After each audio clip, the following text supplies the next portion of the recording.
Hello friends, ಎಲ್ರಿಗೂ ನಮಸ್ಕಾರ. Welcome to my channel. ಇವತ್ತು ಡೋನಟ್ ರಿಂಗ್ಸ್ನ ಯೂಸ್ ಮಾಡಿ ಈ ರೀತಿ ಹೇಗೆ ಮಾಡೋದು ಅನ್ನೋದು ನೋಡೋಣ. ಇದು ಸಿಂಪಲ್ ಆಗಿ ಬೇಗ ಆಗೋಂಥ ಡಿಸೈನು, ಬ್ರೈಡಲ್ ಡಿಸೈನ್ ಇದು. ಸೊ ಮೊದಲಿಗೆ ನಾನಿಲ್ಲಿ ಅದಕ್ಕೆ ರಿಂಗ್ಸ್ ತೊಗೊಂಡಿದ್ದೀನಿ. ನಾನು ಸ್ವಲ್ಪ ದೊಡ್ಡ ಸೈಜ್ ತೊಗೊಂಡಿದ್ದೀನಿ. ನಿಮಗೆ ಬೇಕಂದರೆ ನೋಡಿ, ನಾನು ಈ ರೀತಿ ದೊಡ್ಡದು ತೊಗೊಂಡಿದ್ದೀನಿ. ಇಲ್ಲ ನೀವು ಈ ರೀತಿಯಾಗಿ ಚಿಕ್ಕದು ಸಿಗುತ್ತೆ ಅದನ್ನಾದರೂ ತೊಗೋಬೋದು, ಅಥವಾ ಪ್ಲಾಸ್ಟಿಕ್ ರಿಂಗ್ಸ್ ಬರುತ್ತೆ ಅದನ್ನು ಕೂಡ ತೊಗೋಬೋದು. ಇವಾಗ ನಾನಿಲ್ಲಿ ದೊಡ್ಡದು ತೊಗೊಂಡಿರೋದು. ಸೊ ಈ ದೊಡ್ಡದು ಯಾಕೆ ಅಂತಂದರೆ ತುಂಬ ಚೆನ್ನಾಗಿ ಬರುತ್ತೆ ರಿಂಗು ಅಂತ ಹೇಳಿ ನಾನು ದೊಡ್ಡದು ತೊಗೊಂಡಿದ್ದೀನಿ. ನಿಮ್ಗೆ ಯಾವುದು ನಿಮ್ಮ ಅನುಕೂಲಕ್ಕೆ ಯಾವುದು ಬೇಕೋ ಅದನ್ನು ತೊಗೊಳ್ಳಿ. ಇದ್ರ ಜೊತೆಗೆ ನನಗೆ 6 ಎಳೆ ದಾರ ಮಾಡಿ ಸುತ್ತಿಟ್ಕೊಂಡಿದ್ದೀನಿ. ನೋಡಿ, 6 ಎಳೆ ದಾರ ಸುತ್ತಿಟ್ಕೊಂಡಿದ್ದೀನಿ. ಮತ್ತು ಕ್ರೋಶಾ ನಂಬರ್ 10 ತೊಗೊಂಡಿದ್ದೀನಿ ಇಲ್ಲಿ. ಆಮೇಲೆ ನಮಗೆ ಬೇಕಾಗಿರೋಂಥದ್ದು ಇನ್ನೊಂದು ಮೀಡಿಯಮ್ ಸೈಜ್ ಬೀಡ್ಸ್ ತೊಗೊಂಡಿದ್ದೀನಿ ಇಲ್ಲಿ ನಾನು. ಇದು ಪ್ಲಾಸ್ಟಿಕ್ ಬೀಡ್ಸ್ ತೊಗೊಂಡಿದ್ದೀನಿ. ನಿಮಗೆ ಬೇಕಂದರೆ ನೀವು ಮೆಟಲ್ ಬೀಡ್ಸ್ ಕೂಡ ಯೂಸ್ ಮಾಡ್ಕೋಬೋದು. ಸೊ ಇವಾಗ ಶುರು ಮಾಡೋಣ ಹೇಗೆ ಅಂತ. ಮೊದಲಿಗೆ ನಾವೇನು 6 ಎಳೆ ದಾರ ಸುತ್ತಿಟ್ಕೊಂಡಿದ್ದೇವಲ್ಲ ಅದನ್ನು ಡೋನಟ್ ನಾವು ರಿಂಗ್ ಏನು ತೊಗೊಂಡಿರ್ತೀವಲ್ಲ ಇದಕ್ಕೆ ಫಸ್ಟು ನಾಟ್ ಹಾಕ್ಕೊಳ್ಳೋಣ.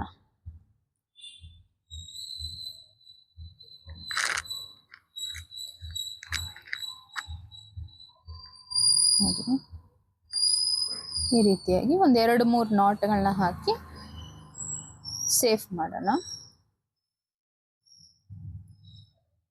ಇದನ್ನೇನು ಕಟ್ ಮಾಡೋ ಅವಶ್ಯಕತೆ ಇಲ್ಲ, ಇದು ಹೀಗೆ ಇರಲಿ. ಇದ್ರ ಜೊತೆ ಸೇರಿಸ್ಕೊಂಡೆ ನಾವು ವರ್ಕ್ನ ಸ್ಟಾರ್ಟ್ ಮಾಡೋಣ. ಇದನ್ನ ಲೆಫ್ಟಲ್ಲಿ ಈ ರೀತಿ ಲೆಫ್ಟ್ ಸೈಡಿಗೆ ಇಟ್ಕೊಂಡ್ರೆ ನಾವು ಡೋನಟ್ ಏನು ನಾವು ಇವಾಗ ಕ್ರೋಶೆ ಸ್ಟಾರ್ಟ್ ಮಾಡ್ತಿದ್ದೇವಲ್ಲ, ಕ್ರೋಶೆ ಜೊತೆಗೆ ಅದನ್ನು ಒಳಗಡೆ ದಾರನ ಸೇರಿಸ್ಕೊಂಡ್ರೆ ಸೇಫ್ ಆಗಿರುತ್ತೆ ಅಂತ. ಫಸ್ಟ್ ಆಫ್ ಆಲ್ ನಾನಿಲ್ಲಿ ಈ ರೀತಿಯಾಗಿ ಒಂದು ನೋಡಿ, ಏನಿಲ್ಲ ಫ್ರೆಂಡ್ಸ್, ಸುಮ್ಮನೆ ಸಿಂಪಲ್ಲಾಗಿ ಒಂದು ಲೂಪ್ ಥರ ಮಾಡ್ಕೊತಾ ಇದ್ದೀನಿ. ನೋಡಿ, ಇದನ್ನು ನಾನು ಹೀಗೆ ರಿಂಗ್ ಒಳಗಡೆ ಹೋಗಿ ಈ ಸೈಡಿಂದ ದಾರ ತಗೊಂಡು ಬಂದು ಈ ರೀತಿಯಾಗಿ ಲಾಕ್ ಮಾಡ್ತಾ ಇದ್ದೀನಿ. ಫಸ್ಟ್ ನಾಟ್ ಹಾಕಿ ಸೇಫ್ ಮಾಡಿದ್ದೀನಿ, ಆಮೇಲೆ ಒಂದು ಲಾಕ್ ಮಾಡ್ಕೊಂಡಿದ್ದೀನಿ. ಅದಾದಮೇಲೆ ಒಂದು ಚೈನ್ ಕೂಡ ಹಾಕ್ತೀನಿ ಇಲ್ಲಿ. ಯಾಕಂದರೆ ಕಂಬಗಳಲ್ಲಿ ನಾವು ವರ್ಕ್ ಮಾಡೋದ್ರಿಂದ ಇಲ್ಲಿ ಒಂದು ಚೈನ್ ಹಾಕೋಬೇಕು. ಇವಾಗ ಇಲ್ಲಿಂದ ನಾವು ಎಷ್ಟು ಡೋನಟ್ ಸೈಜ್ ಮೇಲೆ ಡಿಪೆಂಡ್ ಆಗುತ್ತೆ ಎಷ್ಟು ನಾವು ಕಂಬಗಳನ್ನ ಹಾಕಬೇಕಾಗತ್ತೆ ಅಂತ. ಇದಕ್ಕೆ ಒಂದು ಅಂದಾಜು 36ರಿಂದ 37ವರೆಗೂ ಬರುತ್ತೆ ಕಂಬಗಳು. ಒಂದ್ಸಲ ಕ್ರೋಶಾ ಮೇಲೆ ದಾರ ಸುತ್ಕೊಳ್ಳಿ, ರಿಂಗ್ ಒಳಗಡೆ ಹೋಗಿ ದಾರನ ತೊಗೊಂಡು ಬಂದು 2ರಿಂದ 1 ಮತ್ತು 2ರಿಂದ 1 ಇದೇ ರೀತಿ ಮತ್ತೆ ನೋಡಿ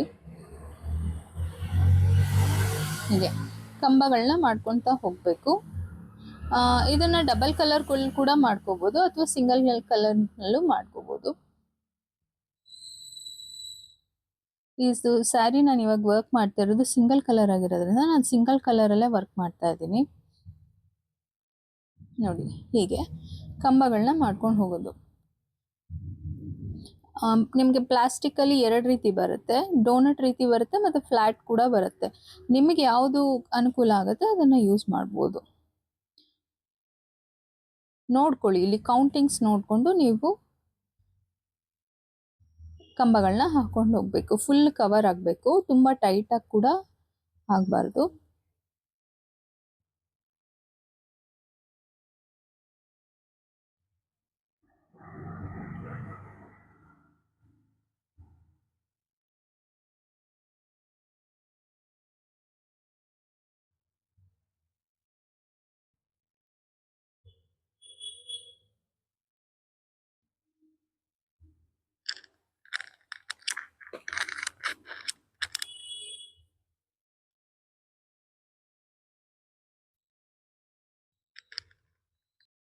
ಇವಾಗ ಒಂದು ಸ್ವಲ್ಪ ದೂರ ವರ್ಕ್ ಮಾಡಿದ್ದೀನಿ.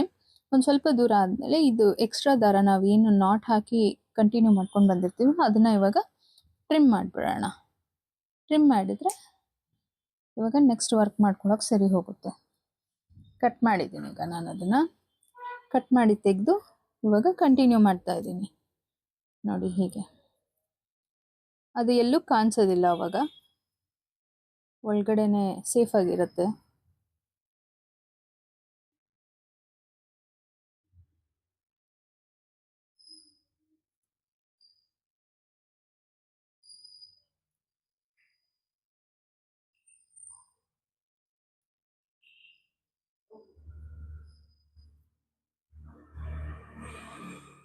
ನೋಡಿ ಹೀಗೆ ಇದೇ ರೀತಿ ಕಂಟಿನ್ಯೂ ಮಾಡ್ಕೊಂಡು ಹೋಗಬೇಕು.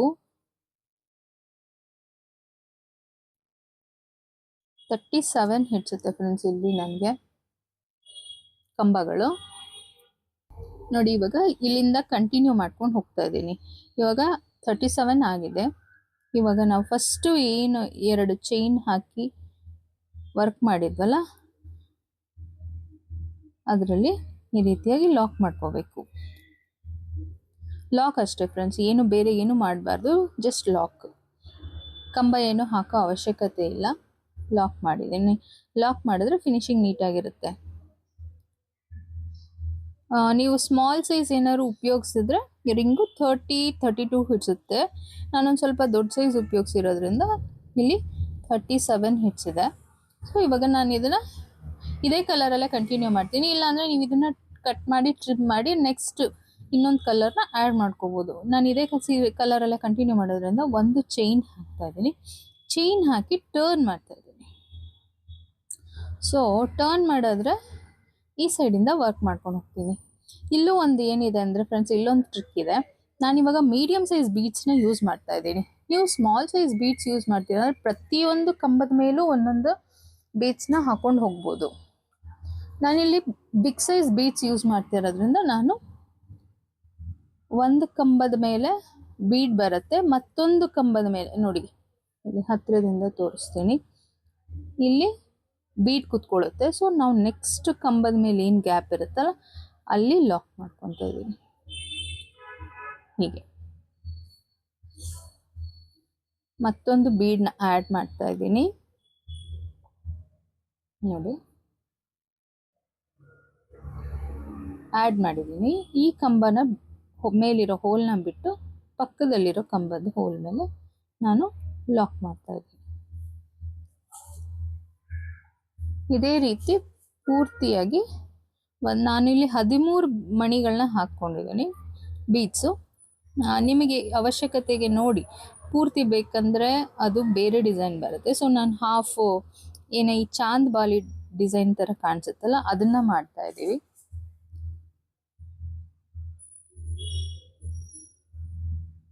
ಇದನ್ನು ಹ್ಯಾಂಗಿಂಗ್ಸ್ ಆಗಿ ಕೂಡ ಹಾಕೋಬೋದು, ಇಲ್ಲ ಸ್ಯಾರಿ ಮೇಲೆ ಕೂಡ ನೀವು ಅಟ್ಯಾಚ್ ಮಾಡ್ಕೋಬೋದು.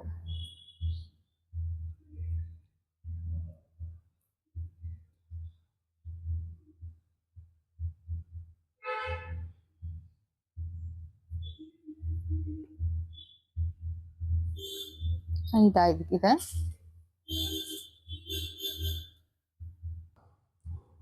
ನೋಡಿ ಇವಾಗ 13 ಬೀಡ್ಸ್ನ ನಾನು ಆ್ಯಡ್ ಮಾಡಿದ್ದೀನಿ. 13 ಬೀಡ್ಸ್ ಆದಮೇಲೆ ನಾನಿಲ್ಲಿ ಒಂದು ಎಕ್ಸ್ಟ್ರಾ ಚೈನ್ ಹಾಕಿ ದಾರನ ಕಟ್ ಮಾಡಿ ತೆಗಿತಾ ಇದ್ದೀನಿ. ನೋಡಿ ಹೀಗೆ ಈ ರೀತಿಯಾಗಿ ನಾವು ಸುಮಾರು ಸ್ಯಾರಿಗೆ ಒಂದು 16 to 19 ವರೆಗೂ ಹಿಡಿಸುತ್ತೆ. ಡಿಸ್ಟೆನ್ಸ್ ಮೇಲೆ ಡಿಪೆಂಡ್ ಆಗುತ್ತೆ. ನೀವು ಸ್ಯಾರಿಗೆ ಮಾರ್ಕ್ ಮಾಡ್ಕೊಂಡ್ಬಿಟ್ಟು ಒಂದೇ ಸಲ ಎಷ್ಟು ಬೇಕಾಗತ್ತೆ ಅನ್ನೋ ಐಡಿಯಾ ಇದ್ರೆ ಬೆಟರ್ ಆಗುತ್ತೆ. ಸ್ಯಾರಿಗೆ ಫಸ್ಟೇ ಮಾರ್ಕ್ ಮಾಡ್ಕೊಂಡ್ಬಿಟ್ರೆ ಈಸಿ ಆಗುತ್ತೆ. ನೋಡಿ ನಾನಿಲ್ಲಿ ಸ್ಯಾರಿಗೆ ಈ ರೀತಿಯಾಗಿ ಮಾರ್ಕ್ ಮಾಡ್ಕೊಂಡಿದ್ದೀನಿ. ಇದನ್ನು ನಾನು ಸ್ಯಾರಿ ಮೇಲೆ ಹೀಗಿಟ್ಟು ಆ್ಯಕ್ಚುಲ್ ಆಗಿ ವರ್ಕ್ ಮಾಡೋದು. ನೋಡಿ ಹೀಗೆ ಬರುತ್ತೆ ಸ್ಯಾರಿ ಮೇಲೆ. ಈ ರೀತಿಯಾಗಿ ಮಾಡ್ತಾ ಇದ್ದೀನಿ. ಇದು ಸ್ಯಾರಿ ಪೂರ್ತಿ ಸಿಂಗಲ್ ಕಲರೇ ಇರೋದ್ರಿಂದ ಸಿಂಗಲ್ ಕಲರಲ್ಲಿ ಮಾಡ್ತಾ ಇದ್ದೀನಿ. ಕಾಂಟ್ರಾಸ್ಟ್ ಇದ್ರೆ ನಾವು ಕಾಂಟ್ರಾಸ್ಟ್ ಮಾಡ್ಬೋದು ಫ್ರೆಂಡ್ಸ್. ನೋಡಿ ಹೀಗೆ. ಇವಾಗ ನಾವು ಇದಕ್ಕೆ ಏನು ಮಾಡಬೇಕು ಅಂದರೆ ಫಸ್ಟು ನಾವಿಲ್ಲಿ ಗ್ಲೂನ ಹಾಕಿ ಈ ದಾರನ ಟ್ರಿಮ್ ಮಾಡಿ ತೆಗೆದ್ಬಿಡ್ಬೇಕಾಗುತ್ತೆ. ಹೀಗೆ ಒಂದೇ ಒಂದು ಡಾಟ್ ಇಟ್ಟು ಗ್ಲೂನ ಹಾಕಿ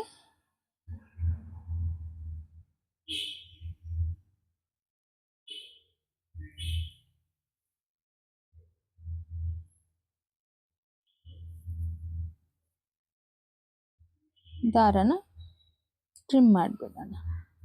ನೋಡಿ, ಇದು ಫ್ರಂಟ್ ಸೈಡ್. ಈ ರೀತಿಯಾಗಿ ಎಲ್ಲನೂ ಕೂಡ ಮಾಡ್ಕೋಬೇಕಾಗತ್ತೆ. ಎಷ್ಟು ಪೀಸಸ್ ಆಗುತ್ತೆ, ಎಷ್ಟು ಸ್ಯಾರಿಗೆ ಪೀಸಸ್ ಬೇಕಾಗುತ್ತೆ ಅಷ್ಟನ್ನು ರೆಡಿ ಮಾಡಿಕೊಂಡು ನೆಕ್ಸ್ಟ್ ಇದನ್ನ ಸ್ಯಾರಿಗೆ ಯಾವ ರೀತಿ ಅಟ್ಯಾಚ್ ಮಾಡೋದು ಅನ್ನೋದನ್ನ ನಾನು ತೋರಿಸ್ತೇನೆ. ರಿಂಗ್ ಎಲ್ಲ ರೆಡಿ ಮಾಡಿ ನಾನು ಒಂದೊಂದು ಡಾಟ್ ಗ್ಲೂ ಇಟ್ಟು ಮಾರ್ಕ್ ಮಾಡಿದ್ನಲ್ಲ ನಾನು ಆ ಜಾಗಕ್ಕೆ ನಾನು ಸ್ಟಿಕ್ ಮಾಡ್ಕೊಂಡಿದ್ದೀನಿ. ನೀವು ಹಾಗೆ ಕೂಡ ಡೈರೆಕ್ಟಾಗಿ ಸ್ಯಾರಿಗೆ ಸ್ಟಿಚ್ ಮಾಡ್ಬೋದು. ಬಟ್ ಇದು ಸ್ಯಾರಿಗೆ ನಾವು ಗ್ಲೂ ಹಾಕಿ ಒಂದು ಡಾಟ್ ಸ್ಟಿಚ್ ಇದು ಮಾಡಿಕೊಂಡ್ರೆ ಇನ್ನೂ ಈಸಿ ಆಗುತ್ತೆ ಅಂತ ಹೇಳಿ ನಾನು ಇಲ್ಲಿ ಸ್ಟಿಚ್ ಮಾಡ್ಕೊಳ್ಳೋಕೆ ಮುಂಚೆ ಒಂದು ಡಾಟ್ ಗ್ಲೂ ಇಟ್ಟು ಪರ್ಫೆಕ್ಟಾಗಿ ಕೂತ್ಕೊಳ್ಳೋದು ಅಂತ ಹೇಳಿ ಸ್ಟಿಕ್ ಮಾಡಿ ರೆಡಿ ಮಾಡಿ ಇಟ್ಟಿದ್ದೀನಿ. ನೋಡಿ, ಅದು ಅವಾಗ ಅಳ್ಳಾಡೋದಿಲ್ಲ. ಅವಾಗ ನಮಗೆ ಹೊಲ್ಕೊಳ್ಳೋದಕ್ಕೆ ತುಂಬ ಈಸಿ ಆಗುತ್ತೆ. ಸೊ ಇವಾಗ ನೆಕ್ಸ್ಟ್ ಏನು ಮಾಡಬೇಕು ಅಂದರೆ, ಇದಾದಮೇಲೆ ನಾನು ಇಲ್ಲಿ ಸ್ವಲ್ಪ ಸಿಂಗಲ್ ಕಲರ್ ಆಗಿರೋದ್ರಿಂದ ಸ್ವಲ್ಪ ಹೈಲೈಟಾಗಿ ಕಾಣಲಿ ಅಂತ ಹೇಳಿ ಸ್ವಲ್ಪ ದೊಡ್ಡದು ರೌಂಡ್ ಬೀಡ್ನ ಯೂಸ್ ಮಾಡ್ತಾ ಇದ್ದೀನಿ. ಇಲ್ಲ ನೀವು ರೌಂಡ್ ಬೀಡ್ನ ಯೂಸ್ ಮಾಡ್ಬೋದು, ನಾನು ಇಲ್ಲಿ ಚಕ್ರ ಬೀಡ್ನ ಯೂಸ್ ಮಾಡ್ತಾ ಇದ್ದೀನಿ. ಈ ರೀತಿಯಾಗಿ ನಾನು ಇದರ ಮೇಲಿಟ್ಟು ಹೊಲ್ಕೊಳ್ಳೋಕ್ಕೆ ಶುರು ಮಾಡ್ತೀನಿ. ನಾನು ಹೆಮ್ಮಿಂಗ್ ಸೂಜಿಗೆ 2 ಎಲೆ ದಾರ ಹಾಕಿಟ್ಕೊಂಡಿದ್ದೀನಿ. ನೋಡಿ ಇವಾಗ ಹೀಗಿದೆ. ಸೊ ನಾವು ಫಸ್ಟ್ ಏನು ಮಾಡ್ಬೋದು, ಸೀರೆಯಿಂದ ದಾರನ ತಗೊಂಡು ಈ ರೀತಿಯಾಗಿ ಎಳ್ಕೊಂಡು ಇದ್ರೊಳಗಡೆಗೆ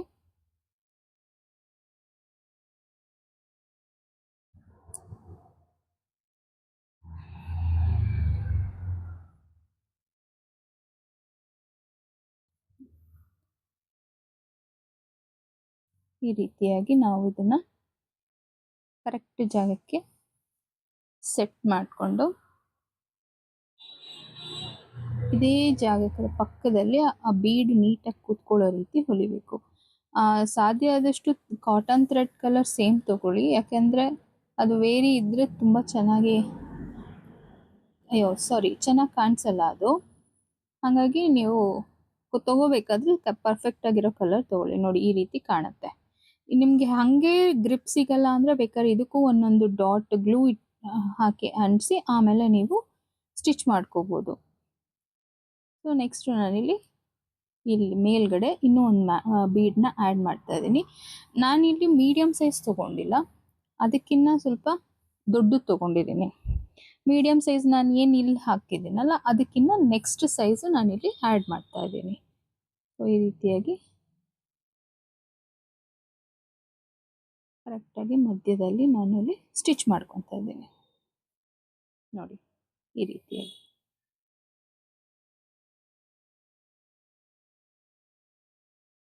ಬರುತ್ತೆ. ಇದೇ ರೀತಿ ಇನ್ನೂ 1-2-3 ಹೊಲಿಗೆಗಳನ್ನ ಹಾಕಬೇಕಾಗತ್ತೆ. ಯಾಕಂದರೆ ನಾವು ಒಂದೊಂದು ಡಾಟ್ ಗ್ಲೂ ಇಟ್ಟಿರ್ತೀವಿ, ಎಷ್ಟೇ ಗ್ಲೂ ಹಾಕಿದ್ರೂ ಕಿತ್ಕೊಂಬರೋ ಸಾಧ್ಯತೆ ತುಂಬ ಇರುತ್ತೆ. ಅದಕ್ಕಾಗಿ ಡಬಲ್ ಸೇಫ್ಟಿ ರೀತಿ ಇದು ಒಂದು ಕಾಟನ್ ದಾರದಲ್ಲಿ ನಾವು ಒಂದೊಂದು ಹೊಲಿಗೆ ಇಟ್ಟರೆ ಸ್ವಲ್ಪ ಎಕ್ಸ್ಟ್ರಾ ಸೇಫ್ಟಿ ಇರುತ್ತೆ. ಹೀಗೆ ಒಂದು 3-4 ಕಡೆ ಹಾಕಿಬಿಟ್ಟು ನಾಟ್ನ ನಾವು ಹಿಂದೆಗಡೆ ತಿರುಗಿಸ್ಕೊಂಡು ಒಂದು 3-4 ನಾಟ್ಗಳನ್ನ ಇಲ್ಲಿ ಹಾಕಬೇಕಾಗತ್ತೆ.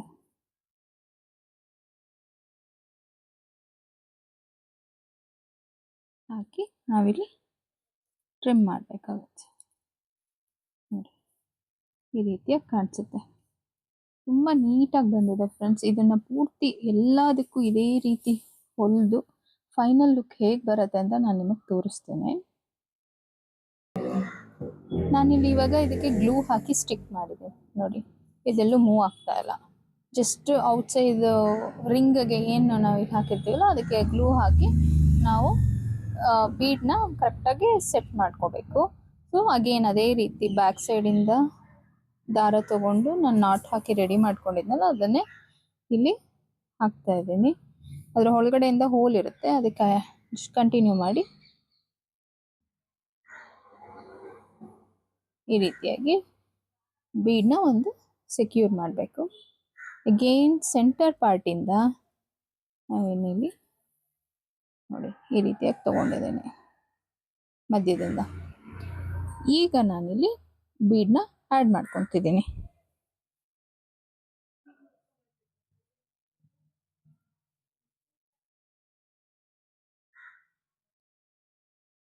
ಇಲ್ಲಿ ಬೀಡ್ನ ಆ್ಯಡ್ ಮಾಡ್ಕೊತಾ ಇದ್ದೀನಿ. ಸೇಮ್ ಅದೇ ರೀತಿ ನಾವು ವಿತೌಟ್ ಗ್ಲೂ ಯಾವ ರೀತಿ ಸ್ಟಿಚ್ ಮಾಡೋದು ಅದೇ ರೀತಿ ಸ್ಟಿಚ್ ಮಾಡಲೇಬೇಕಾಗತ್ತೆ. ಗ್ಲೂ ಹಾಕದೆ ಯಾವ ರೀತಿ ನಾವು ಮಾಡ್ತೀವಲ್ಲ ಅದೇ ರೀತಿ 2-3 ಕಡೆ ಒಂದು ಇದನ್ನ ನಾಟ್ಗಳನ್ನ ಹಾಕೊಳ್ಳೇಬೇಕಾಗತ್ತೆ. ಹೆಮ್ಮಿಂಗ್ ರೀತಿಯಾಗಿ ಸಣ್ಣದಾಗಿ ಒಂದೊಂದು ಹೊಲಿಗೆಗಳನ್ನ.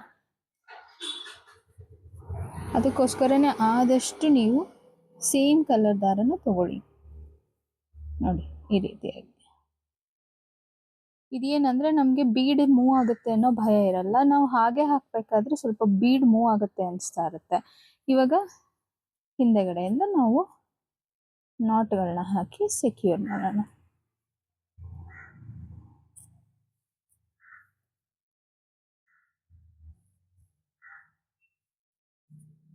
ಒಂದು 3-4 ನಾಟ್ಗಳನ್ನ ಹಾಕೊಳ್ಳೋಣ ಒಟ್ಟಿಗೆ.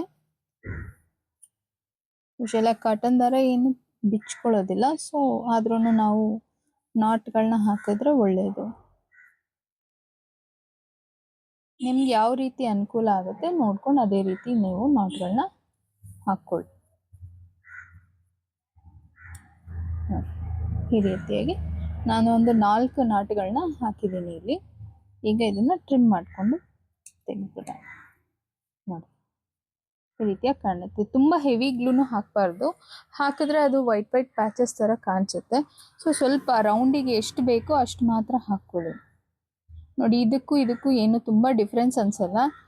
ಗ್ಲೂ ಹಾಕಿ ಮಾಡಿದ್ರೆ ನಿಮಗೆ ಗ್ರಿಪ್ ಚೆನ್ನಾಗಿ ಸಿಗುತ್ತೆ. ಇಲ್ಲ ಅಂದರೆ ನಿಮಗೆ ಗ್ರಿಪ್ ಇದೆ ಕೈಯಲ್ಲಿ ಹಿಡ್ಕೊಂಡು ನಾವು ಮಾಡ್ತೀವಿ ಅನ್ನೋದಾದ್ರೆ ಹಾಗೆ ಕೂಡ ಮಾಡಬಹುದು. ನೋಡಿ ಇವಾಗ ಪೂರ್ತಿ ಕಂಪ್ಲೀಟ್ ಆದಮೇಲೆ ಎಷ್ಟು ಮುದ್ದಾಗಿದೆ, ತುಂಬ ಮುದ್ದಾಗಿ ಕಾಣಿಸ್ತಾ ಇದೆ ಫ್ರೆಂಡ್ಸ್. ನೋಡಿ ಎಷ್ಟು ಚೆನ್ನಾಗಿದೆ ನೋಡಿ, ಈ ರೀತಿಯಾಗಿ ಕಾಣಿಸುತ್ತೆ. ನಿಮಗೆ ಇಷ್ಟ ಆಗಿದ್ರೆ ಫ್ರೆಂಡ್ಸ್ ಇದಕ್ಕೆ ಒಂದು ಲೈಕ್ ಮಾಡಿ, ಮತ್ತು ಶೇರ್ ಮಾಡಿ, ಮತ್ತು ನನ್ನ ಚಾನಲ್ಗೆ ಸಬ್ಸ್ಕ್ರೈಬ್ ಮಾಡಿ. Thank you.